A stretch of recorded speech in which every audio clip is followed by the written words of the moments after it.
Hello my dear students, मैं जैसा फिर से आपके सामने लेकर हूँ क्लास 12 केमिस्ट्री का एक बहुत अच्छा वीडियो।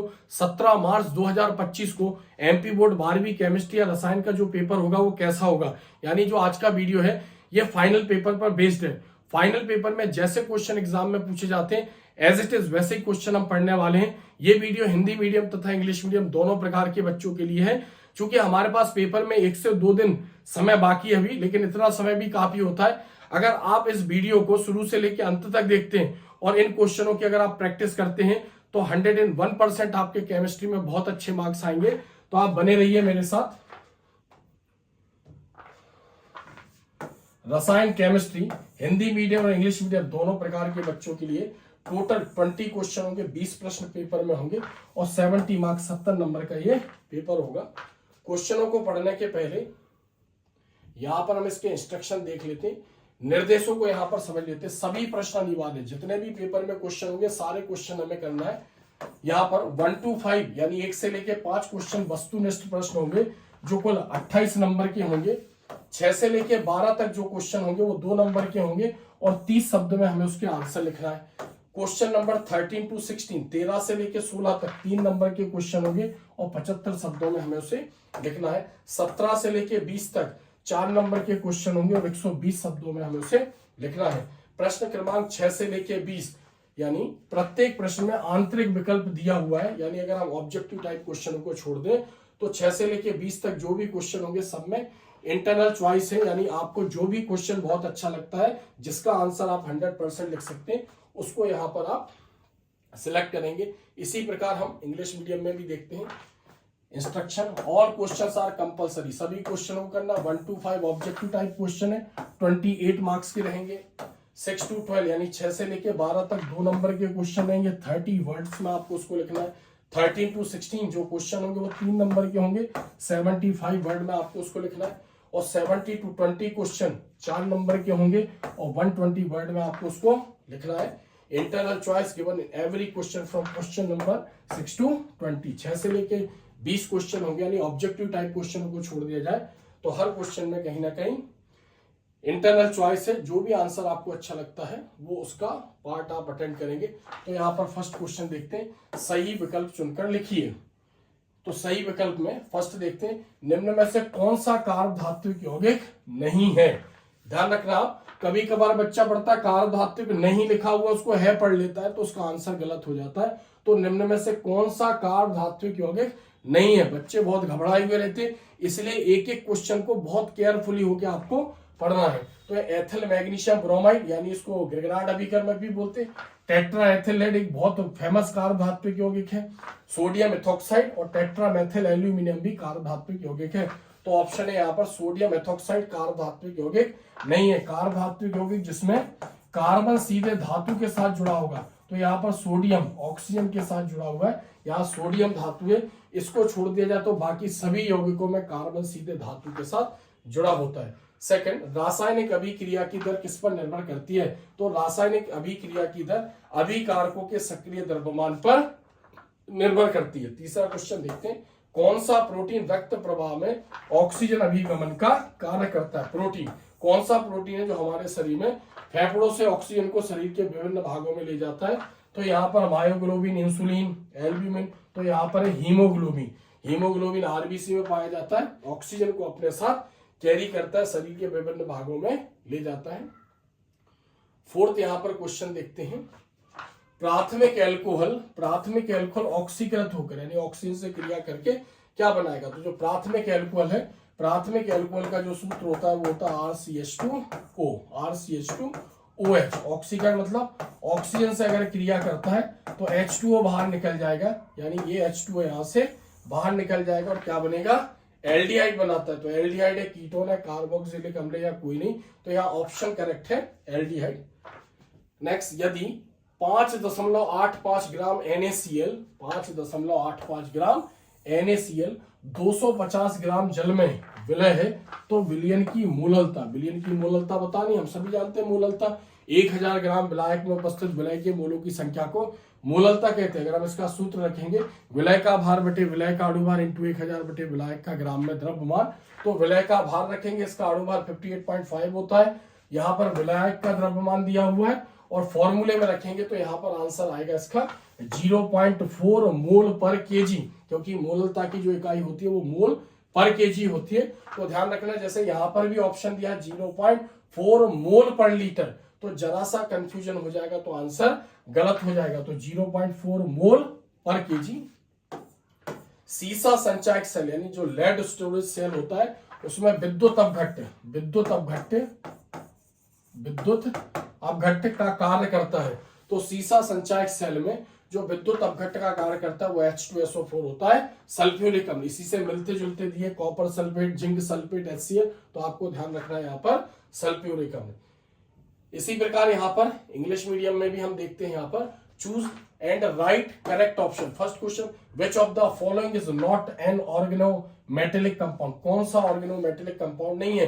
तो सोडियम इथॉक्साइड, अभी बताया इसमें सोडियम ऑक्सीजन के साथ जुड़ा होता है, तो ये ऑर्गेनोमेटेलिक कंपाउंड नहीं है। ऑर्गेनोमेटेलिक कंपाउंड जिसमें ऑर्गेनिक यानी कंपाउंड का जो कार्बन है वो सीधे मेटल के साथ अटैच होगा। The rate of a chemical reaction is depend on active mass, यानी एक्टिव मास ऑफ रिएक्टेंट पर केमिकल जो रेट ऑफ रिएक्शन वो डिपेंड होगी। जब तक रिएक्टेंट का एक्टिव मास होगा तब तक प्रोडक्ट बनाता रहेगा। Third question, which protein transport O2 in the blood flow, यानी लंग्स से लेके जो बॉडी है उसके डिफरेंट सेल्स में जो ऑक्सीजन को कैरी करता है प्रोटीन, वो है यहाँ पर haemoglobin.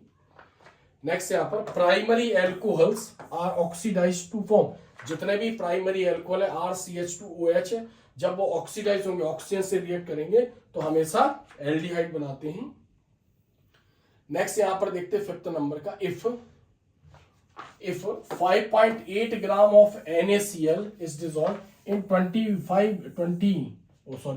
250 gram of water, the molality of solution will be. तो यहां पर इसको सॉल्व करेंगे कि number of moles of solute dissolve in 1 kg of the solvent is called molality. तो जब इसको सॉल्व करेंगे यानी मास of solute, molar mass of solute into 1000 upon mass of solvent, तो इसका ऑप्शन आएगा 0.4 मोल केजी। आपको ध्यान रखना है यहाँ मोल केजी दिया हुआ है, ये भी इसी से मिलता जुलता है, बट यहाँ पर मोल पर लीटर दिया हुआ है, यानी बहुत बारीकी से आपको जो ऑब्जेक्टिव टाइप क्वेश्चन है उनको पढ़ना है। In lead storage cell works as electrolyte, जो लेड स्टोरेज सेल होते हैं उसमें इलेक्ट्रोलाइट का काम कौन करता है? तो H2SO4 सल्फ्यूरिक एसिड उसमें इलेक्ट्रोलाइटिक का काम करता है। नेक्स्ट यहाँ पर सेकंड क्वेश्चन देखते हैं, रिक्त स्थानों की पूर्ति करो। फर्स्ट क्वेश्चन, एथिलेमीन यानी C2H5NH2, एनिलीन मतलब C6H5NH2 से खाली स्थान क्षारीय, मतलब ये बताना है कि इन दोनों में से कौन ज्यादा क्षारीय है। तो एथिलेमीन जो है वो एनिलीन से अधिक क्षारीय है, तो यहाँ पर आंसर क्या आएगा? अधिक क्षारीय। यहाँ पर अधिक क्षारीय, चूंकि एनिलीन एक बेंजीन चक्रयुक्त यौगिक है, इसमें जो नाइट्रोजन का इलेक्ट्रॉन युग्म है वो बेंजीन रिंग के अंदर प्रवेश कर जाता है।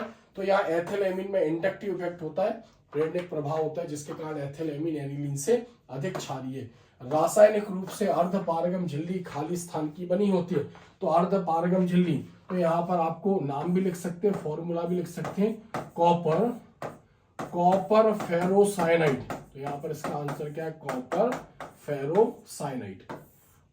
फेरोसाइनाइड। और इसका फॉर्मूला अगर हम देखेंगे तो Cu2FeCN6। नेक्स्ट क्वेश्चन देखते हैं हम थर्ड यहाँ पर, वह अभिक्रिया जिसमें ऑक्सीकरण और अपचयन की क्रियाएं एक साथ होती है। ऑक्सीकरण मतलब इलेक्ट्रॉन त्यागना और अपचयन मतलब इलेक्ट्रॉन ग्रहण करना, ऐसी क्रियाओं को बोलते हैं रेडॉक्स अभिक्रिया। क्या लिखेंगे यहाँ पर? रेडॉक्स अभिक्रिया कहलाती है, जिनमें ऑक्सीकरण तथा अपचयन यानी एक पदार्थ इलेक्ट्रॉन देता है और उसी क्रिया में दूसरा पदार्थ उस इलेक्ट्रॉन को ग्रहण करता है। NiCO4 यानी इसमें जो है यहाँ पर टेट्रा कार्बोनिल निकेल संकुल में Na जो है निकेल की ऑक्सीकरण संख्या कितनी होती है यहाँ पर, यानी धातु कितने इलेक्ट्रॉन दे रहा है। तो जो CO है कार्बोनिल है, ध्यान रखना बच्चे इसको कोबाल्ट समझने लगते हैं, एक उदासीन लिगेंड है तो इसकी ऑक्सीकरण संख्या 0 होती है, इसलिए यहाँ पर निकेल की जो ऑक्सीकरण संख्या आएगी वो क्या आएगी? यहाँ पर 0 आएगी। कास्ट स्पिरिट, कास्ट स्पिरिट, कास्ट मतलब लकड़ी, यानी लकड़ी से प्राप्त होने वाले स्पिरिट को खालिस्तान नाम से भी जाना जाता है। तो यहाँ पर हम मेथिल एल्कोहल भी लिख सकते हैं। यहाँ पर इसके नाम से जाना जाता है मेथिल एल्कोहल, या मेथिल एल्कोहल लिख सकते हैं। मेथेनॉल अगर लिखते तो भी हमें नंबर मिल जाते, मेथिल एल्कोहल, मेथेनॉल, या फिर अगर हम इसका फॉर्मूला लिख देते CH3OH, तीनों में से अगर हम कुछ भी लिखेंगे तो हमें इसके यहाँ पर नंबर मिल जाएंगे। नेक्स्ट 6वें नंबर का C6H5NH2 यानी एनिलीन, प्राथमिक एमीन है। CH-Cl3 क्लोरोफॉर्म और KOH कॉस्टिक पोटास यानी पोटेशियम हाइड्रोक्साइड। क्लोरोफॉर्म को हम ट्राइक्लोरोमेथेन के नाम से भी जानते हैं। जब इन तीनों को गर्म करते हैं तो एक अत्यंत दुर्गंधयुक्त पदार्थ आइसोसाइनेट बनता है। क्रिया को बैलेंस करने के लिए ये भी लिखा।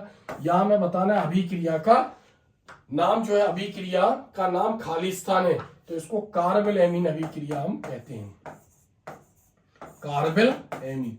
तो आपको ध्यान रखना, जब भी प्राथमिक एमीन को क्लोरोफॉर्म या ट्राइक्लोरोमेथेन कॉस्टिक पोटास या पोटेशियम हाइड्रोक्साइड के साथ गर्म करते हैं तो अत्यंत दुर्गंधयुक्त पदार्थ आइसोसाइनेट बनता है, जिसे कार्बल एमीन अभिक्रिया कहते हैं। आइसोसाइनेट को कार्बल एमीन भी बोलते हैं, इसलिए हम इसे कार्बल एमीन अभिक्रिया कहते हैं। Filling the blanks, filling the blanks.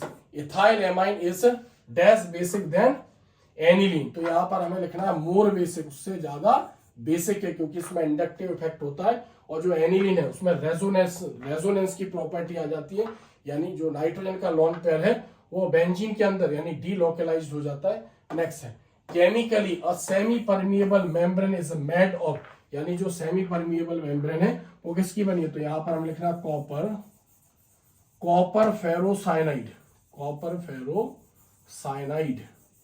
और चाहे तुम इसका फॉर्मूला भी लिख सकते थे Cu2FeCN6, The reaction in which oxidation and reduction reactions occur simultaneously is called redox reaction, जिसमें ऑक्सीडेशन और रिडक्शन दोनों रिएक्शन एक साथ होती हैं, रेडॉक्स रिएक्शन कहलाती है।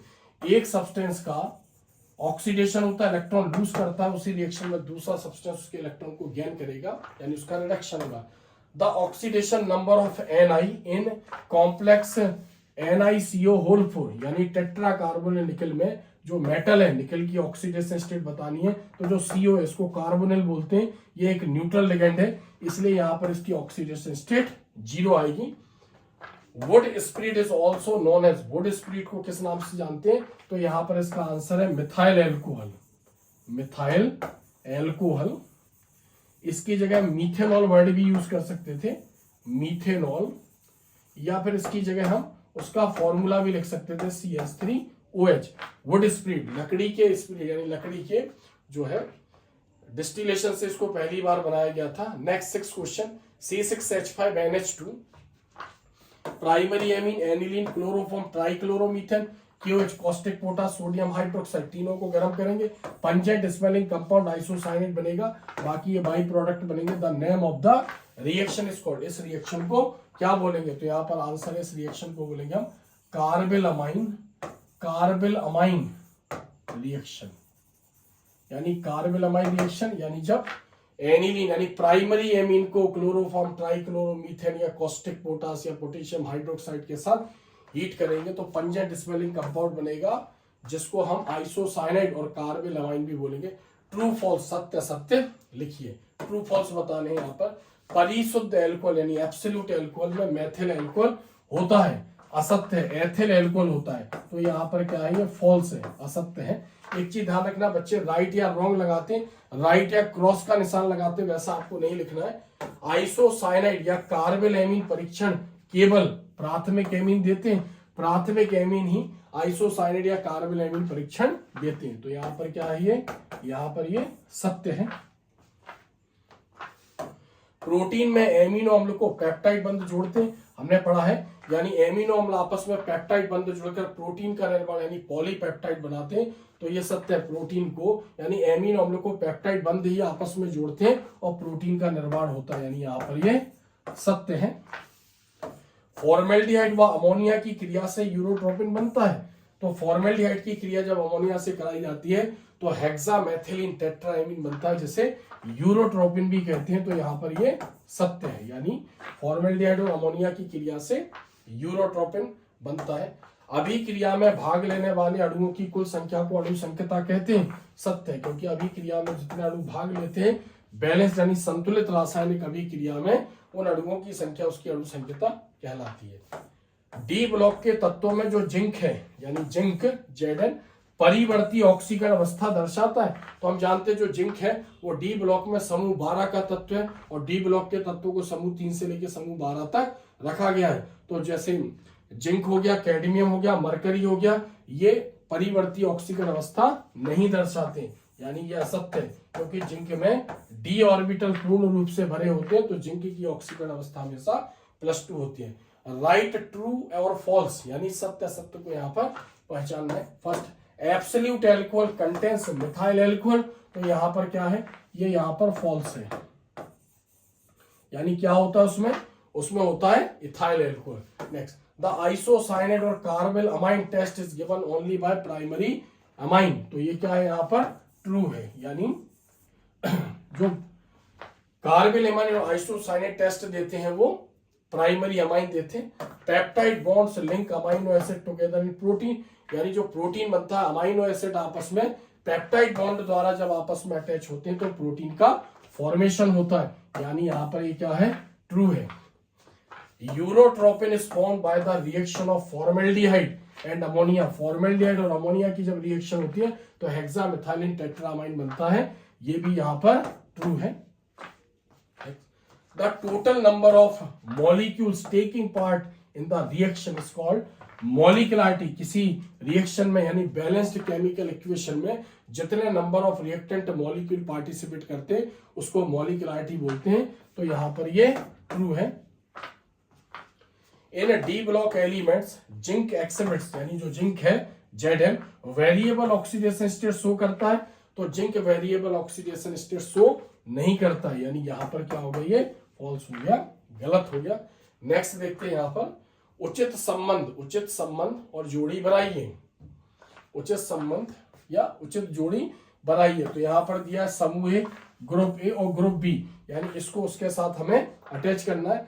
जब आप आंसर लिखेंगे इसके, तो जैसे आपने आंवला लिखा, तो जैसे आंवला जो होता है वो विटामिन सी में पाया जाता है, तो आपको आंसर लिख के यानी इस पोर्शन के ये लिखकर, यानी इसके जो भी ऑप्शन दिए हुए हैं जैसे आंवला, तो उसके आंसर यानी सी ना लिखकर सी लिखकर हमें उसके आंसर को भी बताना है। तो जैसे आंवला है, आंवला जो है वो यानी विटामिन सी आंवले में पाया जाता है। बालों का झड़ना बायोटीन के कारण होता है। टीएनबी एक विस्फोटक पदार्थ है, ट्राई नाइट्रो बेंजीन भी बोलते हैं। मस्टर्ड ऑयल अभिक्रिया में बनने वाला जो पदार्थ होता है वो RNCS है, एल्किल आइसोथायोसाइनेट। और जो क्लोरोफिल है इसमें मैग्नीशियम धातु पाई जाती है, यानी जो इसमें कोबाल्ट है ये किसी में ऑप्शन नहीं है। तो आंवले में विटामिन सी पाया जाता है, बालों का झड़ना बायोटीन के कारण होता है। टीएनबी ट्राई नाइट्रोबेंजीन एक विस्फोटक पदार्थ है।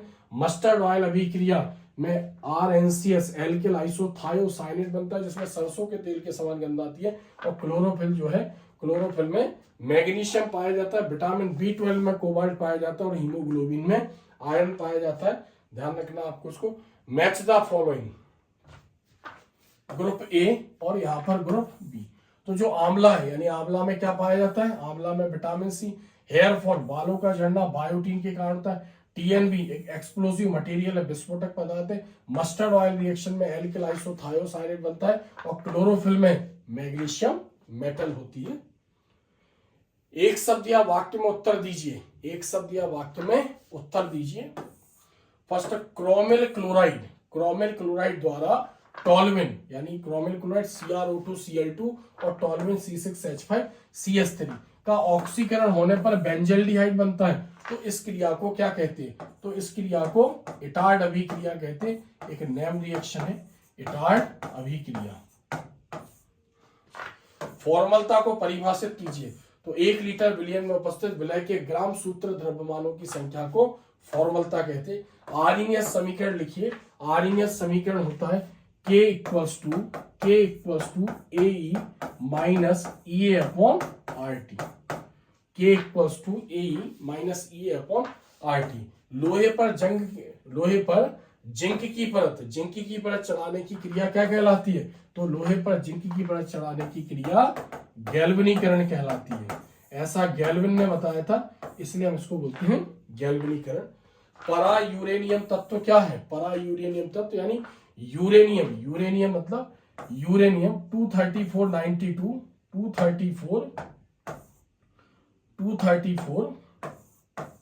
92 के बाद, यानी यूरेनियम के बाद के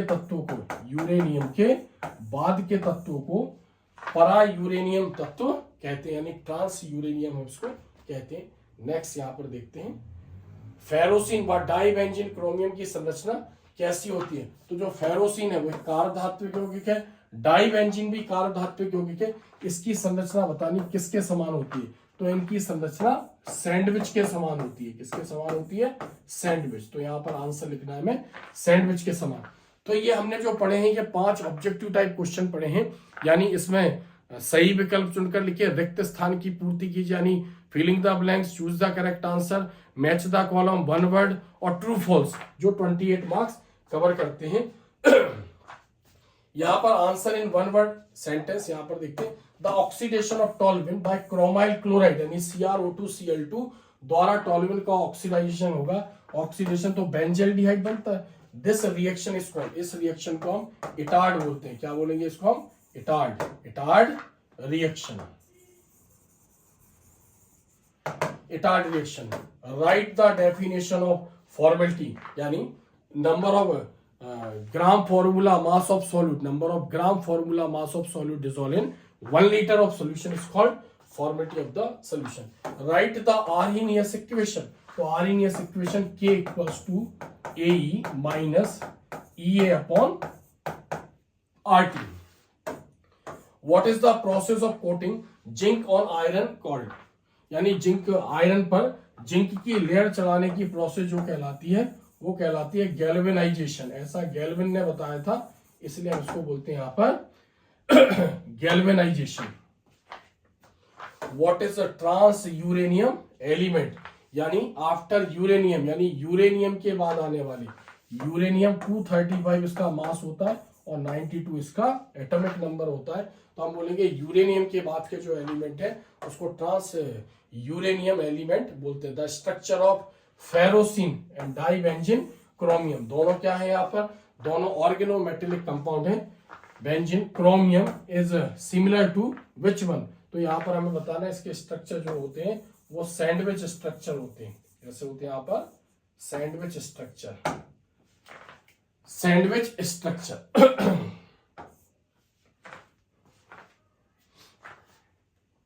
नेक्स्ट यहां पर क्वेश्चन देखते हैं हम, एथिलेमीन तथा एनिलीन, जो अभी हमने पढ़ा है ये ऑब्जेक्टिव टाइप क्वेश्चन थे।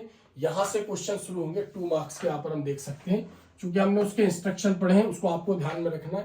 तो यहाँ पर 6 नंबर का क्वेश्चन है, एथिलेमीन तथा एनिलीन में 2 अंतर लिखिए, यानी write 2 difference between ethylamine and aniline. यहाँ पर जो क्वेश्चन है ये ये 9 चैप्टर का है। तो मैं आपको यहाँ पर चैप्टर बताते जाता हूं।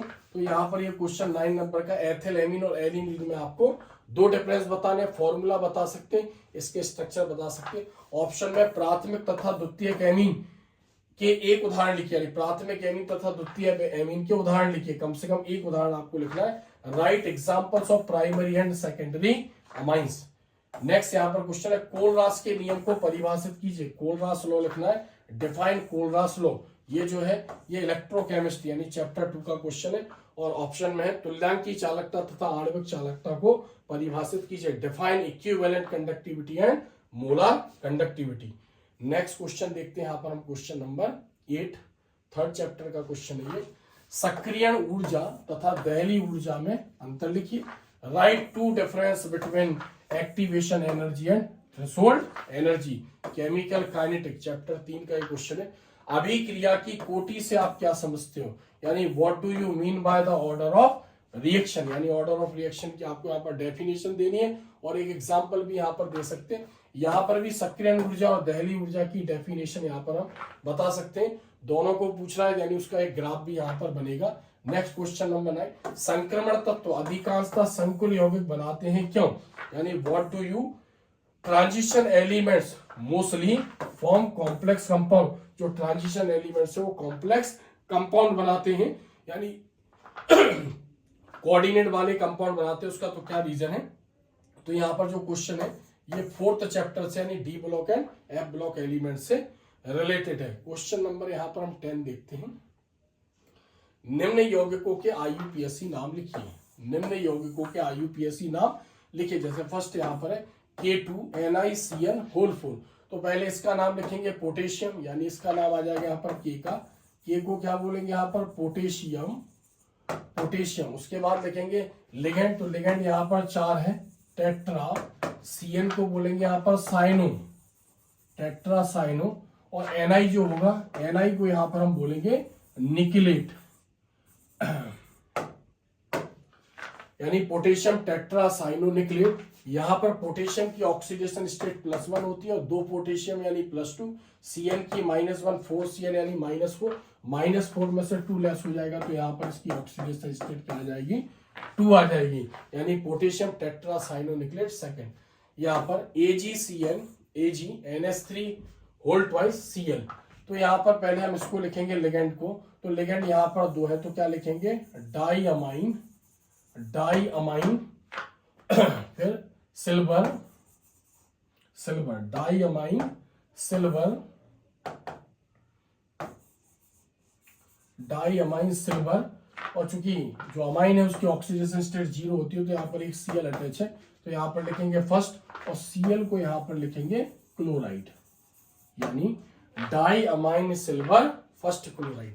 तो राइट द आईयूपीएसी ने पोटेशियम टेट्रासाइनोनिक्लेट सेकंड और डाईअमाइन सिल्वर फर्स्ट क्लोराइड। ऑप्शन में क्वेश्चन दिया निम्न उपसय संयोजी यौगिकों के रासायनिक सूत्र लिखिए।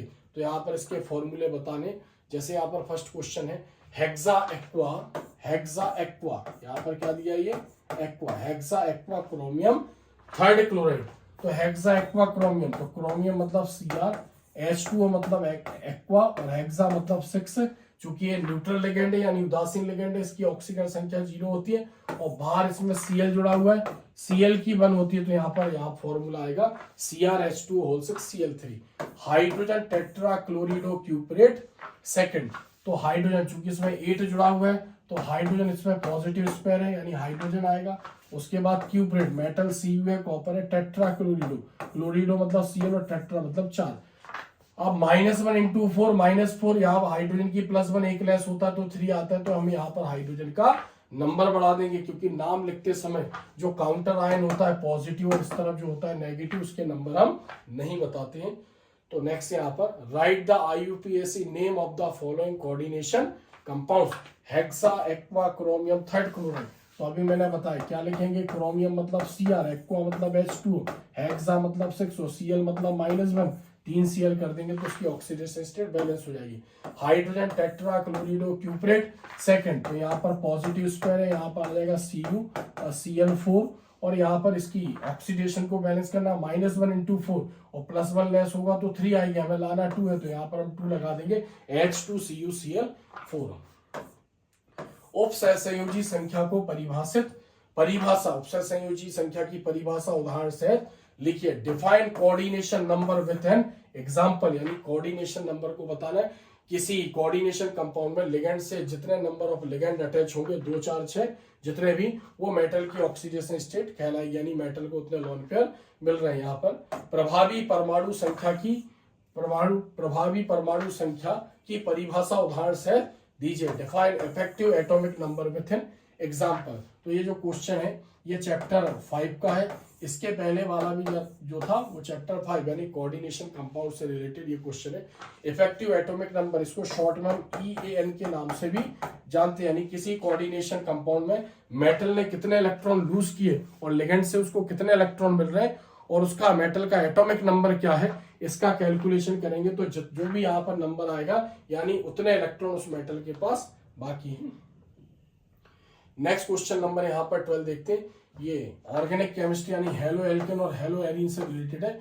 विनाइलिक हैलाइड और एराइल हैलाइड में एक अंतर लिखिए। Right one difference between vinylic halide और एराइलिक हैलाइड। ऑप्शन में दिया है क्लोरोफॉर्म का सुरक्षित भंडारण कैसे करते हैं समीकरण द्वारा समझाइए। चूंकि क्लोरोफॉर्म का जो यूज होता है वो एनेस्थेटिक कंपाउंड में होता है, तो उसको कैसे हम सेफ रखेंगे, how is chloroform safely stored, explain with example, explain with an example, उसको उदाहरण के द्वारा हमें बताना है। नेक्स्ट यहाँ पर देखते हैं क्वेश्चन नंबर 13, पायरोलूसाइट अयस्क यानी KMnO4 बनाने की विधि को रासायनिक समीकरण सहित लिखिए। यानी पायरोलूसाइट ओर से KMnO4 पोटेशियम परमैंगनेट हमें प्राप्त होगा। Write the method of preparing KMnO4 from pyrolusite ore, pyrolusite ore से पोटेशियम परमैंगनेट कैसे बनेगा इसके बारे में आपको बताना है। और ये जो है ये 4th chapter D block and F block से रिलेटेड क्वेश्चन है। यहाँ पर Fe2+ मतलब फेरस और Fe3+ यानी फेरिक के इलेक्ट्रॉनिक विन्यास आपको यहाँ पर बताना है। ध्यान रखना आयरन का जो एटॉमिक नंबर होता है वो 26 होता है, तो पहले आपको इलेक्ट्रॉनिक कॉन्फ़िगरेशन इसका बताना पड़ेगा, फिर इसके कॉन्फ़िगरेशन से 2 इलेक्ट्रॉन निकालना है, उसके कॉन्फ़िगरेशन से 3 इलेक्ट्रॉन निकालना है, फिर ये बताना है कि दोनों में से कौन अधिक अनुचुंबकीय यानी कौन चुंबक की तरफ आकर्षित ज्यादा है। यानी write the electronic configuration of Fe2+ ferrous and ferric, atomic number of iron is 26, which one is more paramagnetic and why, यानी आपको बताना है इन दोनों में से कौन ज्यादा मैग्नेटिक नेचर का है।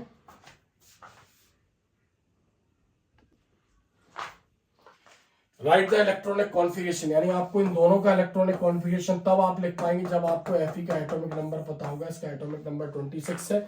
एटॉमिक यानी इलेक्ट्रॉनिक कॉन्फ़िगरेशन लिखकर उसके 2 इलेक्ट्रॉन आप निकालेंगे तो इसका आ जाएगा, और उसमें से 3 इलेक्ट्रॉन आप निकालेंगे तो Fe3+। फिर आपको ये बताना है कि इन दोनों में से किसके पास ज्यादा अनपेयर्ड इलेक्ट्रॉन है, जिसके पास ज्यादा होंगे वो पैरामैग्नेटिक नेचर का होगा।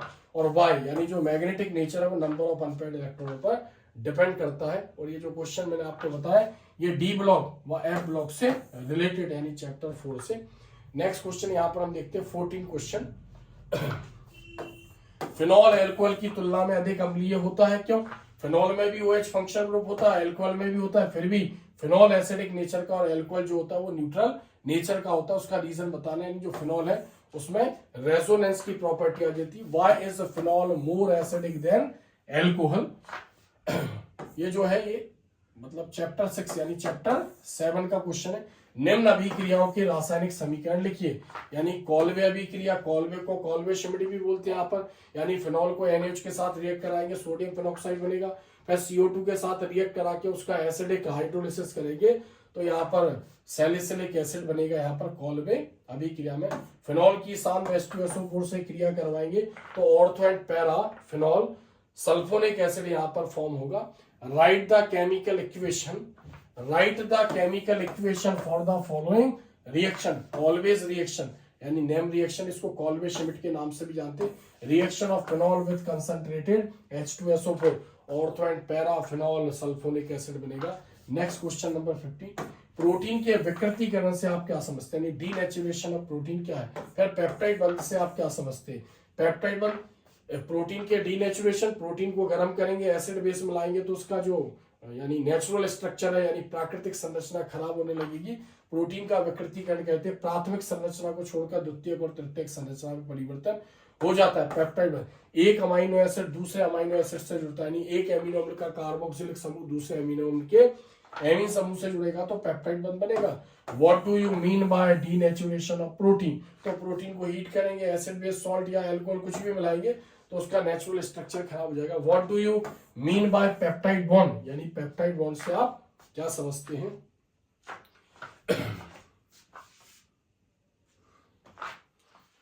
ऑप्शन में दिया है न्यूक्लिक अम्ल क्या है? न्यूक्लिक अम्ल क्या है? इसके 2 महत्वपूर्ण कार्य लिखिए। यानी न्यूक्लिक एसिड आपको बताना है, न्यूक्लिक के जो सेल है उसके सेंटर में पाए जाते हैं, एसिडिक नेचर के होते हैं, इसमें DNA और RNA आता है। तो इसकी डेफिनेशन बताकर फिर इसके 2 इंपॉर्टेंस लिखने, जैसे जो जेनेटिक कैरेक्टर ले जाते हैं, प्रोटीन का सिंथेसिस करते हैं, इस प्रकार आपको उसको बताना है। नेक्स्ट क्वेश्चन नंबर 16, एक प्रथम कोटि की अभिक्रिया का अर्धायुकाल 15 मिनट है। इस अभिक्रिया के 90% पूर्ण होने में लगने वाले समय की गणना कीजिए। यानी यहाँ पर इसको क्या बताना है आपको? इसका time. The half life of a first order reaction है 15 minutes. Calculate the time required for completion 90% of this reaction. Next उसके ऑप्शन में दिया हुआ है, ये जो क्वेश्चन है ये थर्ड चैप्टर से रिलेटेड है, तीसरा चैप्टर केमिकल काइनेटिक। प्रथम कोटि अभिक्रिया से आप क्या समझते हो, इसके लिए समाकलित दर समीकरण की व्युत्पत्ति कीजिए। What do you mean by first order reaction, derive the integrated rate equation for it, यानी फर्स्ट ऑर्डर रिएक्शन की डेफिनेशन बतानी है और इसका यहाँ पर इसका आपको फॉर्मूला बताना है, यानी k equals to 2.303 upon T और log 10 a अपॉन a माइनस एक्स, इसको प्रूफ करना है। नेक्स्ट, प्रबल विद्युत अपघट्ट किसे कहते हैं, प्रबल विद्युत अपघट्ट किसे कहते हैं, ये चैप्टर 2 से रिलेटेड है, इलेक्ट्रोकेमिस्ट्री से। प्रबल विद्युत अपघट्ट किसे कहते हैं, एक उदाहरण लीजिए, BaCl2 के जलीय विलयन की अनंत तनुता पर मोलर चालकता की गणना कीजिए। Ba2 प्लस आयन और Cl माइनस आयन यानी क्लोराइड आयन की आयनिक चालकता क्रमशः इतनी दी हुई है इनकी, और इसको आप में यानी प्रबल विद्युत अपघट्ट का डेफिनेशन एग्जांपल देकर कोलरास लॉ का यूज करके आपको इसको कैलकुलेट करना, जोड़ना है। What is strong electrolyte, give an example, calculate the molar conductivity of an aqueous solution of BaCl2 at infinite dilution given the ionic conductivities Ba2 plus ion and Cl minus ion 127.3 siemens mole inverse, और दोनों की value यानी इसकी definition बताकर strong electrolyte की एक example देकर कोलरास law को लगाकर आपको इसको सॉल्व करना है।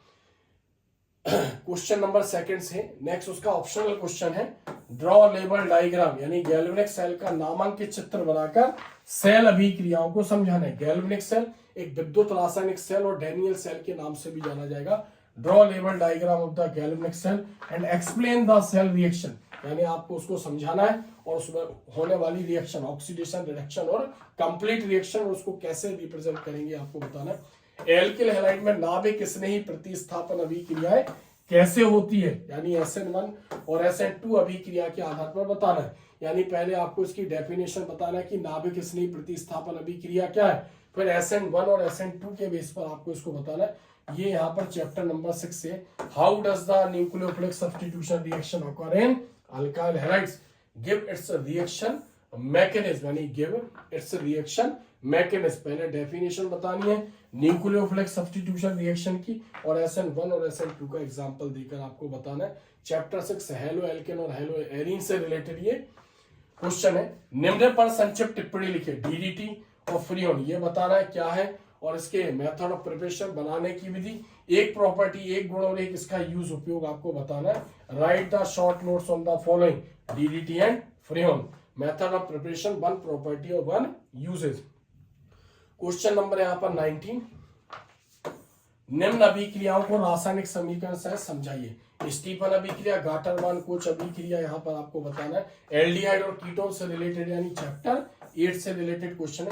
Write the following reaction with chemical equation, Stephen reaction और गाटरमान कोच रिएक्शन। इसके ऑप्शन में हम देखते हैं, निम्न यौगिकों के IUPAC नाम लिखिए, निम्न यौगिकों के IUPAC नाम लिखिए, जैसे इसको इथेनॉल बोलेंगे, इसको प्रोपेनॉन बोलेंगे, इसको 1 ब्यूटेनोइक एसिड बोलेंगे, इसको 2 हाइड्रोक्सी प्रोपेनॉल के नाम से इसको हम जानेंगे। Right the IUPAC name of the following compounds, ethanol, propanone, 1 butanoic acid, 2 hydroxy propanol. Next question number 20 यहां पर देखते हैं, निम्न को परिभाषित कीजिए, यानी जो फर्स्ट चैप्टर सॉल्यूशन उसका है। मोल फ्रैक्शन, वांठाप गुणांक, ppm यानी पार्ट्स पर मिलियन और अर्ध पारगम झिल्ली, इनको आपको इनकी डेफिनेशन बतानी। Define mole fraction, van't Hoff factor, ppm parts per million और semi permeable membrane, first chapter का एक क्वेश्चन। इसके ऑप्शन में अगर हम देखते हैं तो यहाँ पर अथवा में देखिए, परासरण दाब से आप क्या समझते हैं, परासरण दाब की डेफिनेशन लिखनी है, ग्लूकोज के 5% विलयन के 25 डिग्री सेल्सियस, 25 डिग्री सेल्सियस पर परासरण दाब की गणना कीजिए। R की वैल्यू दी है 0.0821, ग्लूकोज का अणुभार दिया है, परासरण दाब का यहाँ पर फॉर्मूला लगाकर इसको सॉल्व करना है। पहले इसकी आपको डेफिनेशन लिखनी है, फिर इसमें परासरण दाब यानी जो पाई इक्वल्स टू है यानी WV/MV R/T/V, उससे उसको सॉल्व करना है। What is osmotic pressure, calculate the osmotic pressure of 5% glucose solution at 25 degree Celsius, R equals to 0.821 litre की इनवर्स, मोल इनवर्स और मोलार मास ऑफ ग्लूकोज। तो ऐसे हमने देखा आज के इस जो पेपर है इसमें 20 क्वेश्चन बहुत इंपॉर्टेंट हमने समझे हैं और 99% एग्जाम में इनके आने के चांसेस है। समय हमारे पास 2 दिन बचा हुआ है। अगर हम इन क्वेश्चनों की तैयारी करते हैं तो 101% एग्जाम में हमारे बहुत अच्छे नंबर आएंगे। लगातार आप मेरे वीडियो देख रहे हैं, अच्छे कमेंट्स भी करते हैं और कहीं ना कहीं रिस्पॉन्स भी मिलता। आप मेरे ऊपर 101% भरोसा कीजिए। और मैं आपको बता दूं, इसके पहले भी मैंने इसके जैसा एक और पेपर बनाया था, उसको भी आप पढ़ लेना। अगर आप इन दोनों पेपरों को पढ़ लेते तो आपको कुछ भी पढ़ने की जरूरत नहीं है। यानी इन दोनों पेपरों की अगर आप प्रैक्टिस कर लेते हैं तो आपको और एक्स्ट्रा कुछ भी पढ़ने की जरूरत नहीं है, आपके बहुत अच्छे मार्क्स आएंगे।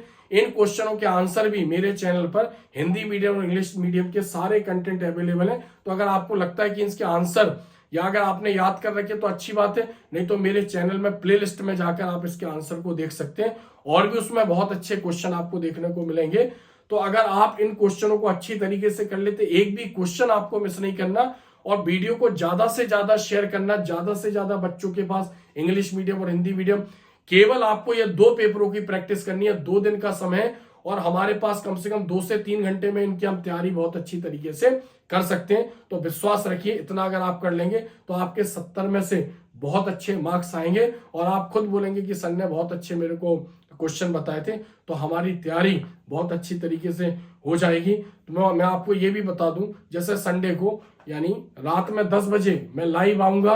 किसी बच्चे को कोई डाउट है या उसको लगता है कि मेरे को ये समझ में नहीं आया तो वो भी बताऊंगा। और मुझे ध्यान आता है कि 1 से 2 क्वेश्चन और भी इंपॉर्टेंट है, एग्जाम में आ सकते हैं, तो वो भी मैं आपको बताऊंगा। और एक चीज वो भी और भी बता दूं, जब आपका पेपर होगा यानी 17 तारीख को आप पेपर दे के आएंगे तो लगभग 12:30 बजे से हम पेपर का एनालिसिस भी करेंगे कि कौन से ऑब्जेक्टिव के आंसर क्या है और जो क्वेश्चन है 2 नंबर 3 नंबर 4 नंबर वाले उनके आंसर क्या होने चाहिए। ऐसे आप पेपर का एनालिसिस में भी आप उसको देखेंगे तो आपको समझ में आ जाएगा कि मेरे कितने मार्क्स आएंगे। मैं आपके साथ तब तक हूं जब तक आपका पेपर नहीं हो जाता है। बहुत अच्छी मेहनत करिए, अच्छी तरीके से तैयारी करिए। डू एंड डाई वाला खेल है, बहुत कम समय है और कभी भी कोई क्वेश्चन में डाउट होता है तो आप डायरेक्ट मेरे को कमेंट्स कर सकते हैं और मैं आपको जवाब दूंगा। यानी आपके हर क्वेश्चन मैं आपके साथ तब तक जुड़ा हूं जब तक आपका पेपर नहीं हो जाता है। तो आज के वीडियो को यहीं समाप्त करते हैं। धन्यवाद।